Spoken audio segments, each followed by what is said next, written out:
11 physics chapter 7 last time આપણે દ્રવ્યમાન કેન્દ્રની ગતિનો અભ્યાસ કરેલો. હવે આપણે આજે જોઈશું કણોના તંત્રનું વેગમાન. કણોના તંત્રનું વેગમાન નું રેખીય વેગમાન.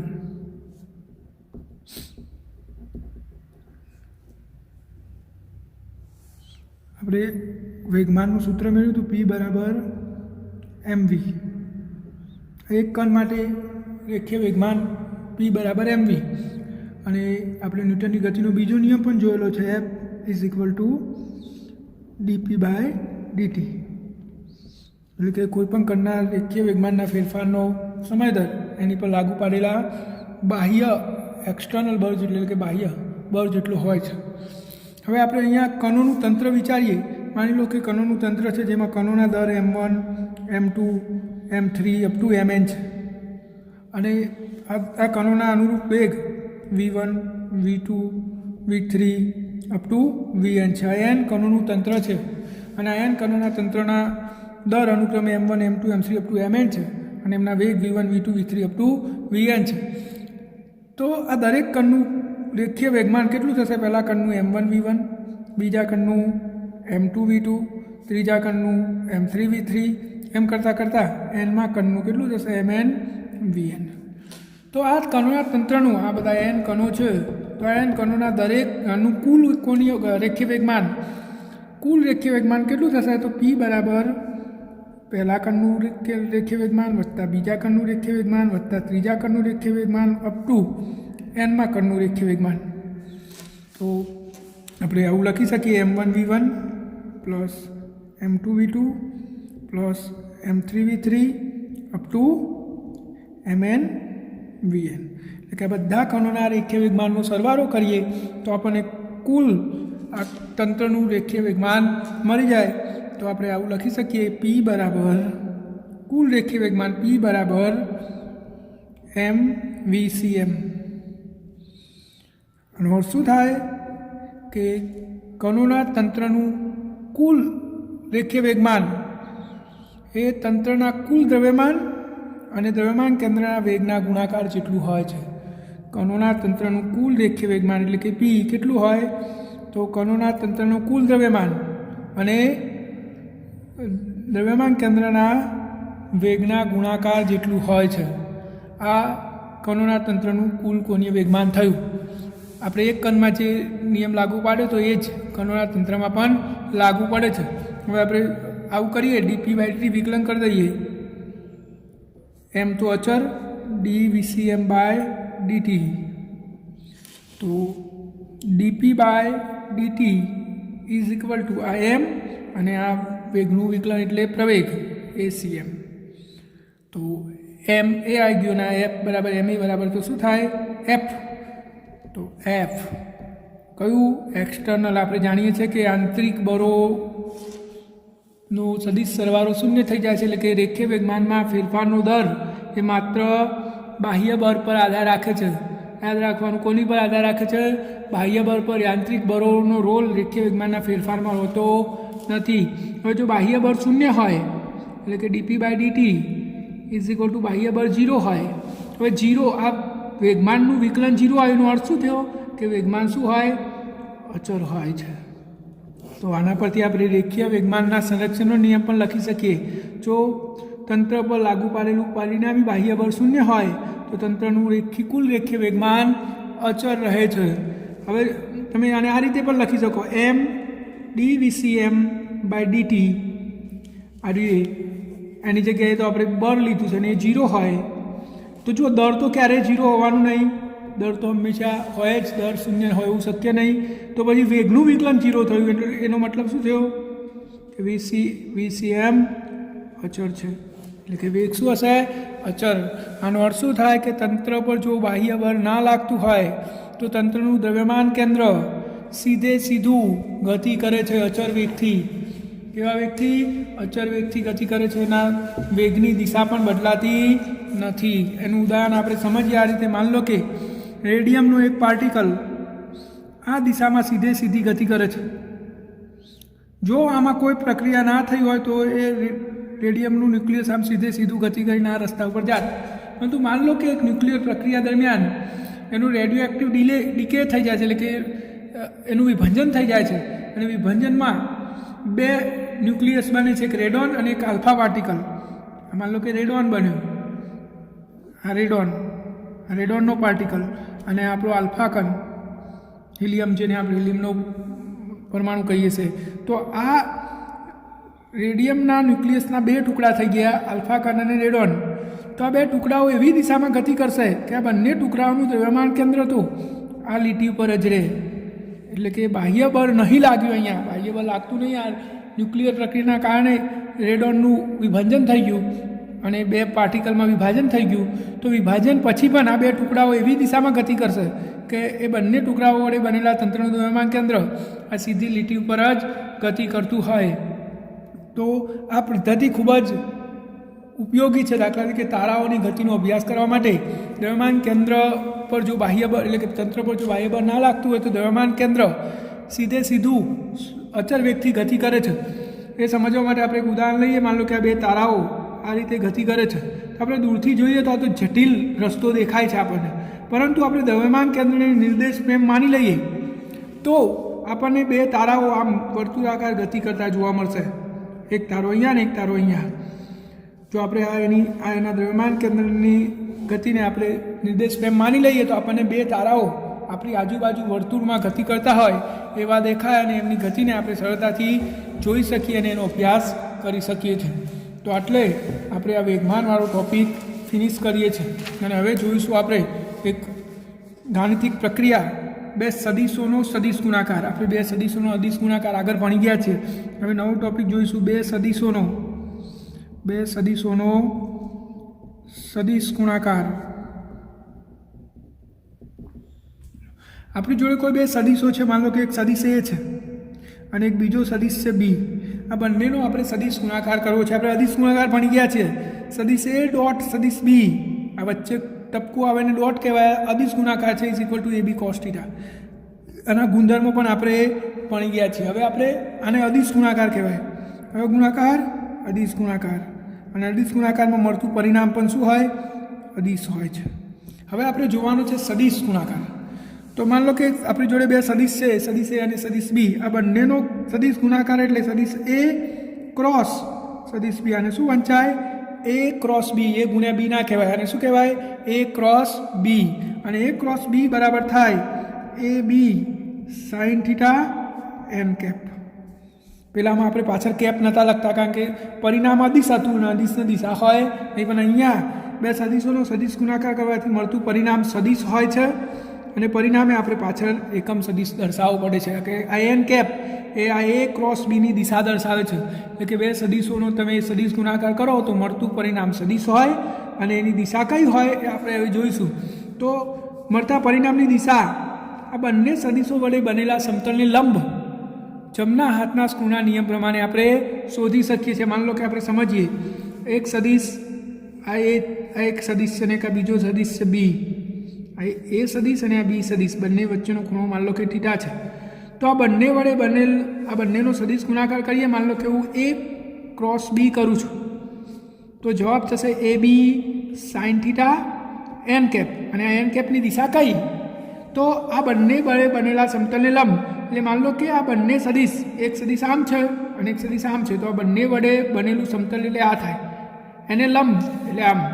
તો આ દિશા થશે. હવે ઉપર કે નીચે તો જમણા હાથના સ્ક્રૂનો નિયમ વાપરવાનો. એ ક્રોસ બી એટલે એથી બીની દિશા તરફ આપણે સ્ક્રૂને ફરાવવાનો.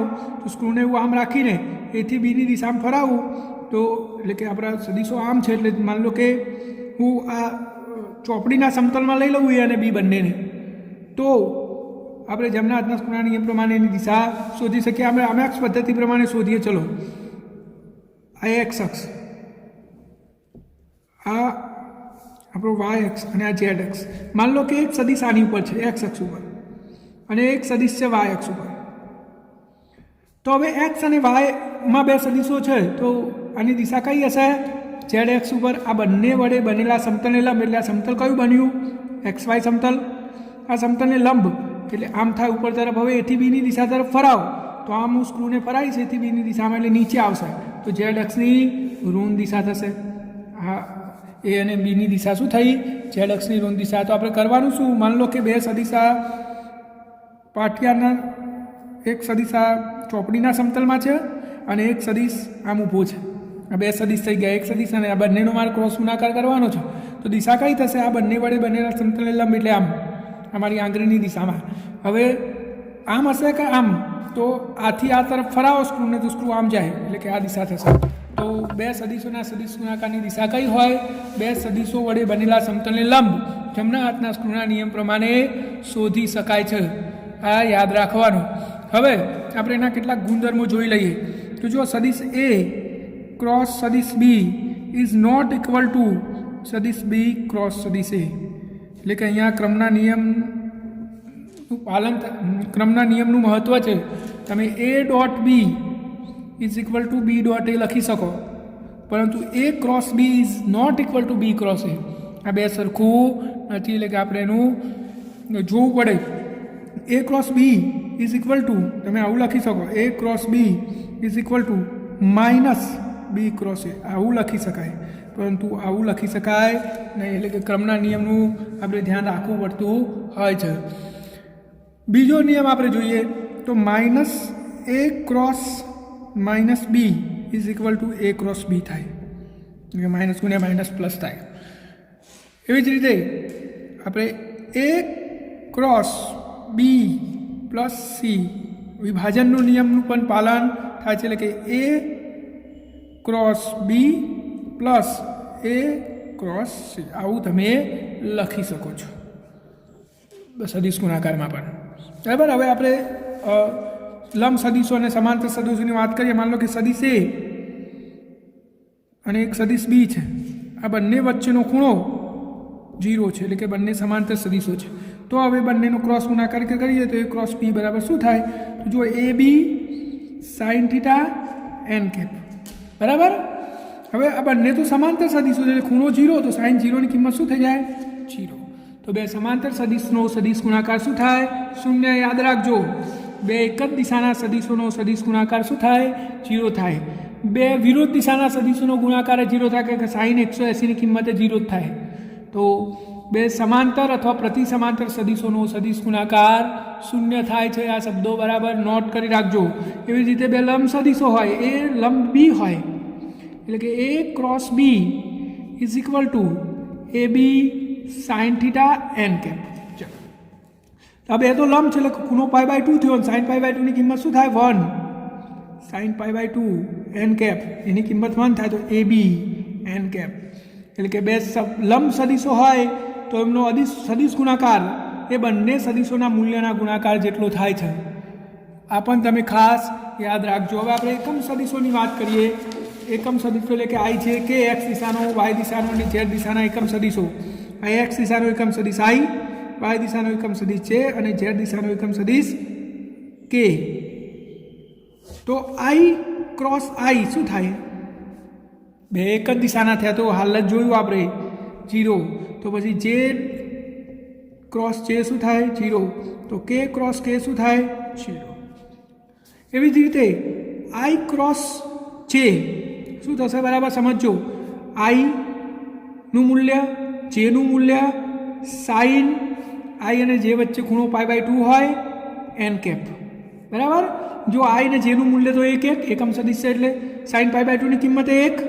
તો આ બધું 1 થઈ ગયું. હવે આ દિશા કઈ? તો આઈ અને જે વડે બનેલા સમતલને લંબ. આઈ અને જે એટલે કે એક્સ અને વાયને સમતલને લંબ ઝેડ એમ કે કેપ. તો ઓલ ઓવર આઈ જે ક્રોસ જે શું થયું? કે કેપ. એવી રીતે જે ક્રોસ કે શું થશે? I cap. અને કે ક્રોસ આઈ શું થશે? જે કેપ. આ યાદ રાખજો.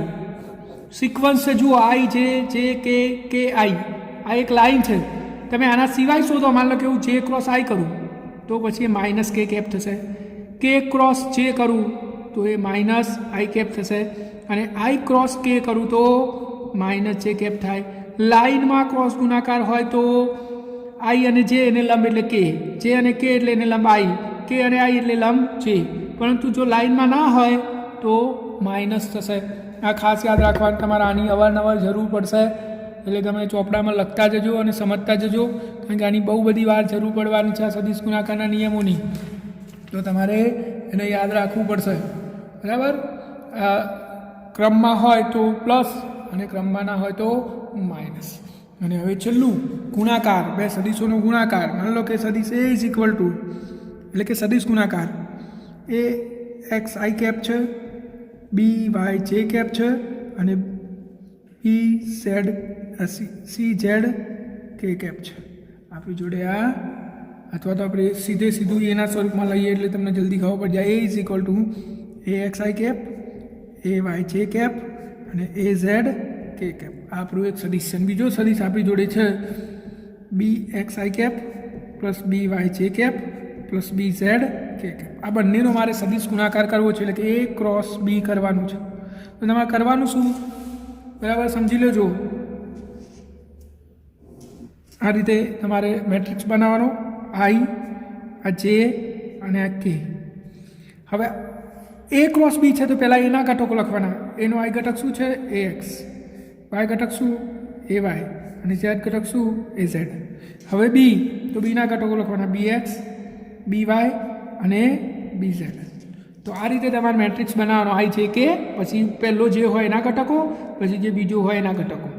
આ થઈ ગયું આપણું. હવે સરળતા ખાતર તમારે શું કરવાનું, આ બે જે કોલમ છે એને ફરીથી લખી દેવાની, આઈ એ એક્સ બી એક્સ, આ જે એ વાય બી વાય, આ રીતે ફરીથી લખી દેવાનું, પેન્સિલથી લખી દેવાનું, પછી કાઢી નાખીશું આપણે, જેથી સરળતાથી આપણે ગુણાકાર કરી શકીએ. હવે શું કરવાનું જુઓ, પહેલો આઈ લેવાનો, તો આઈ સિવાયની બે કોલમનો ક્રોસ ગુણાકાર, એટલે કે આ બે એ વાય બી ઝેડ, વચ્ચે નિશાની માઇનસ, એની સામેનું એ ઝેડ બી વાય કૌંસ પૂરો. તો આ એક પ્રક્રિયા પૂરી. પછી પ્લસ જેનો વારો આવ્યો, જે એના સિવાયની બે કોલમ, એટલે આ બંનેનો ક્રોસ ગુણાકાર, એ ઝેડ બી એક્સ, પછી એની સામેવાળો માઇનસ એ એક્સ બી ઝેડ પૂરું. પછી છેલ્લે કે લેવાનો, આ કે, તો એના સિવાયના એટલે a x b y minus a y b x, a y b x. તો આપણો આ સદિશ ગુણાકાર થઈ ગયો. સિમ્પલ પદ્ધતિ છે. એક ઉદાહરણ સમજીએ એટલે તમને વધારે ખબર પડી જશે. ચલો ઉદાહરણ નંબર 7.4. બે સદિશોના અદિશ અને સદિશ ગુણાકારો શોધો. તો આપણી જોડે એક સદિશ છે a 3i cap minus 4j cap plus 5k cap, અને એક બીજો સદિશ છે આપણી જોડે b minus 2i cap plus j cap minus 3k cap. આ બંનેનો આપણે સદિશ ગુણાકાર કરવાનો છે. અદિશ અને સદિશ બંને કરવાના છે. અદિશ અને સદિશ, તો અદિશ ગુણાકાર પહેલાં કરી દઈએ આપણે. તો સદિશ એ ડોટ સદિશ બી, તો સદિશ એની કિંમત શું, 3i cap minus 4j cap plus 5k cap dot minus 2i cap plus j cap minus 3k cap. બરાબર. આ રીતે આપણે ડોટ ગુણાકાર કરેલા છે આગળ. તો હવે આઈ સાથે આઈ, જે સાથે જે, કે સાથે કે નો ગુણાકાર થાય, તો 3 ગુણ્યા 2 માઇનસ 6 આઈ ડોટ આઈ 1, આ માઇનસ ગુણ્યા પ્લસ એટલે માઇનસ 4 ગુણ્યા અહીંયા એક જ છે જુઓ જેની આગળ, એટલે 4 પ્લસ આ પ્લસના માઇનસ એટલે માઇનસ 15 કે ડોટ કે એટલે 1, તો 19 ને 6 25 માઇનસ 25 જવાબ થયો એ ડોટ બી. હવે એ ક્રોસ બી, તો a cross b is equal to, જુઓ ફરીથી યાદ રાખજો, આઈ જે કે. હવે પહેલો એ છે તો એના ઘટકો લખી દો, તો 3 માઇનસ 4 અને 5. હવે બીના ઘટકો લખી દો, માઇનસ 2 પ્લસ 1 અને માઇનસ 3. આ ઘટકો મેં અહીંયાથી લખી દીધા, જુઓ આ 3, આ માઇનસ 4, આ 5 અને તો હવે શું થશે, ફરીથી આપણે આ બે કોલમ લખવાની છે, આઈ 3 માઇનસ 2, આ જે માઇનસ 4, આ પ્લસ 1.